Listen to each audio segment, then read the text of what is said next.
राज्यघटना आपण अभ्यासतोय. भारतीय राज्यघटनेतला सर्वाधिक महत्वाचा जो टॉपिक आहे मूलभूत हक्क भाग 3 हा टॉपिक आज आपण लेक्चरला कव्हर करणार आहोत.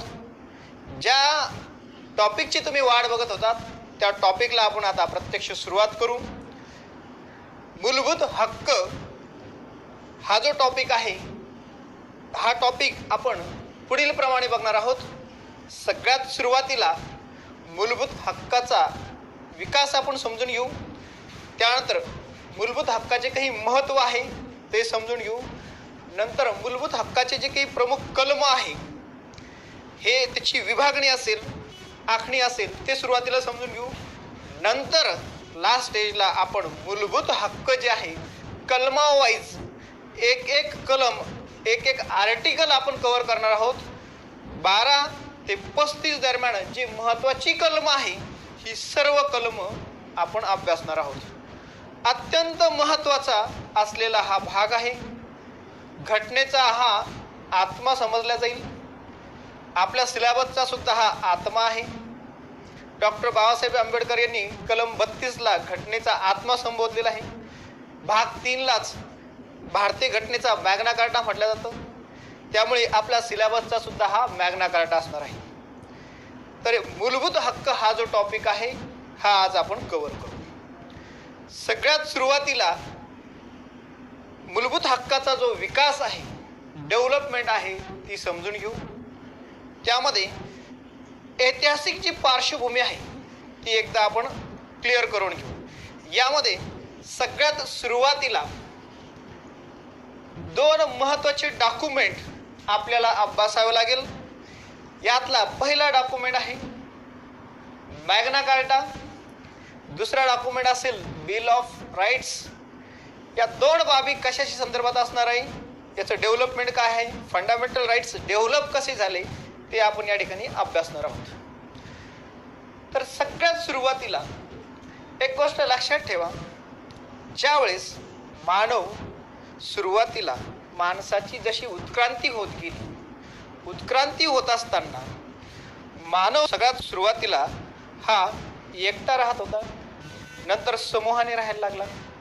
समूहाने राहत असताना हळूहळू त्यांनी एका ठिकाणी वस्ती केली. वस्ती केल्यानंतर काही कल्चर त्या ठिकाणी डेव्हलप झाले.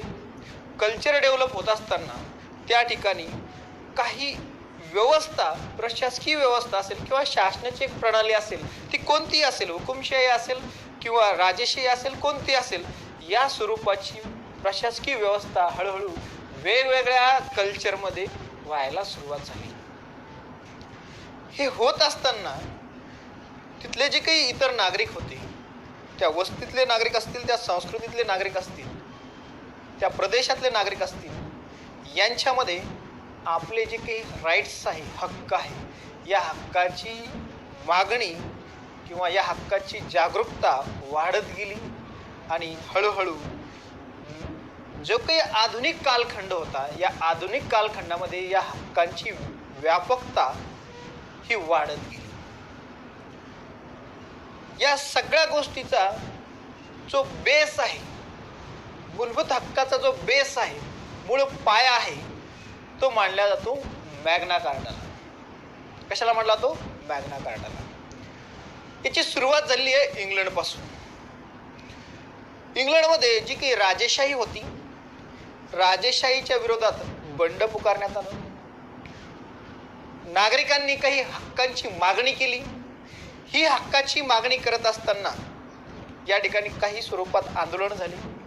मग राजाने जनतेला काही अधिकार देण्याचं ठरवलं. हे जे अधिकार होते हे एका लिखित स्वरूपात, एका डॉक्युमेंटच्या स्वरूपात देण्यात आले. तो जो डॉक्युमेंट होता, ते जे डॉक्युमेंट होते, जे राईट्स होते, त्यालाच मॅग्ना कार्टा असं संबोधलं गेलं. मॅग्ना कार्टा हा जे मूलभूत हक्क असतील, मूलभूत हक्क देण्याचा हा पहिला प्रयोग होता. नागरिकांनी सुद्धा अशा पद्धतीचा राईट्स मिळवण्याचा हा पहिला प्रयोग होता. पहिली वेळ होती, फर्स्ट टाइम कोणत्या राजाने किंवा कोणत्या शासनाने जनतेला काही अधिकार बहाल केले होते. हे जे अधिकार होते या अधिकारामध्ये काही प्राथमिक स्वरूपाचे जे काही अधिकार होते, कालांतराने म्हणजे यामध्ये बदल करण्यात आला. अजून नागरिकांनी अधिकारांची मागणी केली. हळूहळू राजानेही ती पूर्ण केली. जगामध्ये सर्वप्रथम जर कोणत्या शासनाने नागरिकांना जर अधिकार बहाल केले तर अशी घटना घडलेली आहे इंग्लंडमध्ये. 1216 अशा स्वरूपाचा मॅग्ना कार्टा हा पब्लिश करण्यात आला. जनतेला राईट्स मिळाले. जे फंडामेंटल राईट्स आहे, मूलभूत हक्क जे आहे, या मूलभूत हक्काच्या विकासामध्ये सगळ्यात अगोदर 1216 या ठिकाणी जो किंग जॉन होता, या किंग जॉनने, या ठिकाणचा राजा होता त्यावेळेसचा किंग जॉन, या किंग जॉनने नागरिकांना आपल्या स्वाक्षरीने, आपल्या शिक्क्याने काही अधिकार बहाल केले. त्या अधिकारांना म्हटलं गेलं मॅग्ना कार्टा. मॅग्ना कार्टा मिळाल्यानंतर आता पुढे चालून ज्यावेळेस वेगवेगळे राष्ट्र स्वतंत्र होत गेले, शासन पद्धती विकसित होत गेल्या, मग त्यामध्ये संसदीय प्रणाली असेल, अध्यक्षीय प्रणाली असेल, इतर कोणत्या शासन प्रणाली असेल, यांचा विकास व्हायला सुरुवात झाली. शासन प्रणालीच्या विकासाबरोबरच, देशाच्या विकासाबरोबरच त्या ठिकाणी व्यक्तीच्या विकासासाठी, व्यक्तीच्या अधिकारासंदर्भात सुद्धा मागणी व्हायला सुरुवात झाली. जगामध्ये सर्वप्रथम घटनेमध्ये, जगामध्ये सर्वप्रथम त्या देशाच्या घटनेमध्ये सर्वप्रथम मूलभूत हक्काचा समावेश करण्यात आला. अशी घटना आहे अमेरिकेची राज्यघटना. त्यासाठी एक बिल मांडलं गेलं. त्या बिलला म्हटलं गेलं bill of rights. Bill of rights हा असा दुसरा प्रयोग होता. फर्स्ट प्रयोग हा 1216 किंग जॉन यांचा जो मॅग्ना कार्टा होता या स्वरूपात असणार होता. आणि एक लक्षात घ्या, मॅग्ना कार्टा संदर्भात एक बाब अशी महत्त्वाची आहे. हा सगळ्यात अगोदरचा पहिला डॉक्युमेंट होता की ज्याद्वारे नागरिकांना हे महत्त्वाचे अधिकार मिळालेले होते. इथून पुढे काही असे महत्त्वाचे अधिकार मिळाले, असे महत्त्वाचे डॉक्युमेंट जर पब्लिश झाले तर त्याला मॅग्ना कार्टाची उपाधी दिल्या गेली. उपाधी म्हणजे याची म्हणजे कोणत्याही डॉक्युमेंटची तुलना कोणासोबत करण्यात आली नंतर मॅग्ना कार्टासोबत. त्यामुळे आपल्या घटनेचा जो भाग 3 आहे, या भाग 3 मध्ये मूलभूत अधिकारांचा समावेश असल्यामुळे मूलभूत हक्काचा जो काही पार्ट्स आहे भाग 3, याला भारतीय राज्यघटनेचा मॅग्ना कार्टा असं संबोधल्या जातं. यानंतर अमेरिकेच्या संदर्भात जर आपण विचार केला तर अमेरिका हे दुसरे असे राष्ट्र आहे की ज्यांनी नागरिकांना मूलभूत हक्क बहाल केले. 1689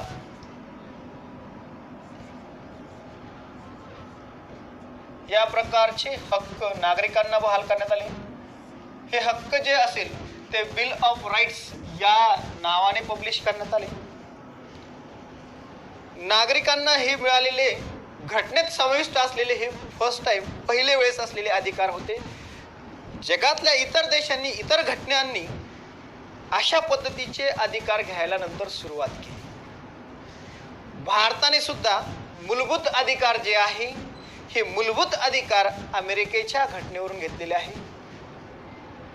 फंडामेंटल राईट्स हे आपण अमेरिकेच्या राज्यघटनेवरून स्वीकारलेले आहे. 3 बाबी संदर्भात नेहमी प्रश्न विचारला जातो. मूलभूत हक्क, मार्गदर्शक तत्वे, मूलभूत कर्तव्ये या संदर्भात. मूलभूत हक्क हे आपण अमेरिकेकडून स्वीकारलेले आहे. मार्गदर्शक तत्वे हे आपण आयर्लंडच्या राज्यघटनेवरून स्वीकारलेले आहे. आणि मूलभूत कर्तव्य हे रशियाच्या राज्यघटनेवरून आपण स्वीकारलेले आहे. आपण या ठिकाणी चर्चा करतोय मूलभूत हक्कांची. त्यामुळे मूलभूत हक्क हे आपण अमेरिकेच्या घटनेवरून स्वीकारलेले आहे. फंडामेंटल राईट्सचा जो विकास झालेला आहे, डेव्हलपमेंट झालेली आहे, त्यातला तिसरा महत्त्वाचा घटक आहे, तिसरी महत्त्वाची गोष्ट आहे नेहरू रिपोर्ट.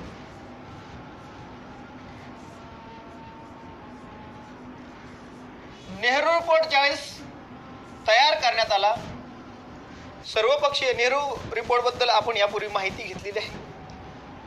नेहरू रिपोर्ट बद्दल माहिती घेत असताना यातली एक सगळ्यात महत्वाची बाब आपल्याला या ठिकाणी लक्षात घ्यायची आहे. ती बाब आहे, नेहरू रिपोर्टने 19 प्रकारचे मूलभूत अधिकार,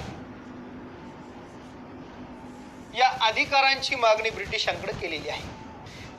महत्वाचा अधिकार होता जो आज आपण आपल्या घटनेमध्ये समाविष्ट केलेला आहे, प्राथमिक शिक्षणाचा हक्क. प्राथमिक शिक्षणाचा हक्क हा नेहरू रिपोर्टमध्ये 19 प्रकारचे जे काही फंडामेंटल राईट्स मांडण्यात आले होते, त्या राईट्समध्ये प्राथमिक शिक्षणाचा सुद्धा उल्लेख करण्यात आलेला होता. म्हणजे नेहरू रिपोर्ट सुद्धा फंडामेंटल राईट्सच्या डेव्हलपमेंटमध्ये महत्वाची भूमिका निभावतो. ब्रिटिश कालखंड होता, त्यामुळे हा नेहरू रिपोर्ट लागू होऊ शकला नाही. पुढचा चौथा महत्वाचा मुद्दा या ठिकाणी आपल्याला विचारात घ्यावा लागेल, तो आहे सप्रू समिती. सप्रू समितीबद्दल आपण मार्गदर्शक तत्वामध्ये माहिती घेतलेली आहे. सप्रू समितीने अधिकार जे असतील, अधिकारांची 2 गटामध्ये वर्गवारी केलेली होती. त्यातला पहिली वर्गवारी होती न्यायप्रविष्ट असलेले अधिकार, दुसरी वर्गवारी होती न्यायप्रविष्ट नसलेले अधिकार. पुढे चालून जे न्यायप्रविष्ट अधिकार असतील त्यांनाच आपण पुढे फंडामेंटल राईट्स किंवा मूलभूत हक्कामध्ये स्थान दिलेलं आहे. त्यामुळे नेहरू रिपोर्ट जो असेल, नेहरू रिपोर्ट नंतर जी सप्रू समिती असेल, तेज बहादूर सप्रू यांच्या अध्यक्षतेखाली जी काही समिती नियुक्त करण्यात आली होती, ती ही समिती फंडामेंटल राईट्स संदर्भात नियुक्त करण्यात आलेली होती. मग त्या समितीने सुद्धा शिफारस केली की हक्क हे 2 प्रकारचे असावे. एक असेल न्यायप्रविष्ट, दुसरे असेल गैर न्यायप्रविष्ट. जे न्यायप्रविष्ट असतील हे न्यायालयाद्वारे पुनर्स्थापित केल्या जाऊ शकतात. जे गैर न्यायालयीन नसतील ते न्यायालयाद्वारे पुनर्स्थापित केले जाऊ शकत नाही. अशा पद्धतीचे हक्कांचे 2 वर्गवारी करण्यात आले, 2 गट करण्यात आले. पुढे चलून आपण आपल्या संविधानामध्ये भाग 3 जो आहे तो 3 मूलभूत हक्क म्हणून समाविष्ट केलेला आहे. 5वा महत्वाचा जर घटक विचारात घेतला आपण, तो घटक आहे फंडामेंटल राईट संदर्भातली जी एक समिती होती, ही समिती स्थापन करण्यात आली होती. सरदार पटेल हे तिचे अध्यक्ष होते. मूलभूत हक्क समिती संविधान सभेने स्थापन केली होती. मूलभूत हक्क कोणते असायला पाहिजेत, किती द्यायला पाहिजेत, त्याच्या संदर्भातले काही नियमावली असेल, ही नियमावली तयार करण्याचं काम या फंडामेंटल राईट संदर्भात समिती होती. त्या समितीचे अध्यक्ष असतील सरदार पटेल. या संदर्भात एक उपसमिती सुद्धा स्थापन करण्यात आली होती. ती उपसमिती म्हणजे मूलभूत अधिकार उपसमिती होती. तिचे अध्यक्ष होते जे.बी. कृपलानी. या 2 प्रमुख समित्यांच्या कार्यातूनच पुढे आपले जे भाग 3 आहे, फंडामेंटल राईट्स आहे, ते निर्माण झालेले आहे. ते आपल्याला अधिकाराच्या स्वरूपात आज मिळत आहे. या 2 समितीने म्हणजे सगळ्यात महत्वाची जी समिती असेल, मुख्य समिती, ती मूलभूत हक्क व अल्पसंख्याक समिती होती. तिचे सरदार पटेल अध्यक्ष होते. परंतु यामध्ये एक उपसमिती होती, मूलभूत हक्क उपसमिती, तिचे अध्यक्ष जे.बी. कृपलानी हे होते. ही सगळ्यात मोठी समिती होती. जवळपास 68 मेंबर असलेली ही समिती होती. आणि या समितीच्या कार्यामुळे जे काही अधिकार आहे, जे राईट्स आहे, फंडामेंटल राईट्स कोणते असतील, इतर राईट्स कोणते असतील, या सर्व गोष्टीवरती चर्चा झाली. आणि यांच्या शिफारशीनुसार पुढे भाग 3 असेल, भाग 4 असेल, हा भाग 4 आणि 3 तयार करण्यात आला किंवा घटनेमध्ये हे समाविष्ट करण्यात आले. अशा पद्धतीने फंडामेंटल राईट्सचा विकास झालेला आहे. फंडामेंटल राईट्सचा विकास होऊन पुढे घटनेमध्ये हे समाविष्ट करण्यात आलेले आहे.